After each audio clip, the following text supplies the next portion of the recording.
নমস্কাৰ, মই নিবেদিতা মোৰ অন্য এটা ভিডিঅ'লৈ আপোনালোক সকলোকে স্বাগতম জনাইছোঁ।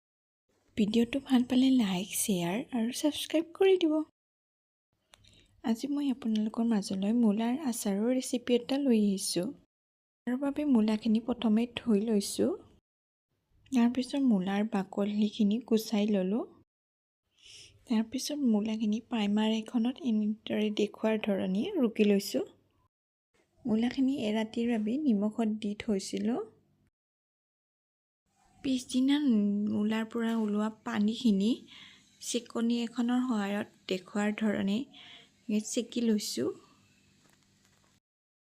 ভালদৰে মূলাখিনি চেপি ল'ব লাগে যাতে মূলাখিনিত অকণমানো পানী নাথাকে। এতিয়া মূলাখিনি কলপাত এখনত মেলি দি তাত অকণমান হালধি দি শুকাবলৈ দিছোঁ। ভাল ৰ'দ হ'লে মূলাখিনি এদিনতে হৈ যায়। এতিয়া মূলাখিনি বাচন এটাত লৈ তাত তেল দিলোঁ।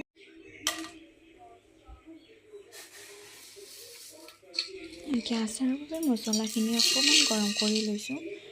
মছলাত আছে জলকীয়া, সৰিয়হ, জিৰা, ধনিয়া, চব গুটি খুন্দি। মছলাখিনি খুন্দিবৰ বাবে মিক্সিৰ জাৰ এটা লৈ লৈছোঁ। গোটেই মছলাখিনি দি আধা ঘণ্টা কৰি লওঁ। মছলাখিনি মিহি পেষ্ট বনাব নালাগে। এতিয়া মছলাখিনি আচাৰখিনিত দি দিম। তাৰপিছত এয়া আমাৰ আচাৰ ৰেডি।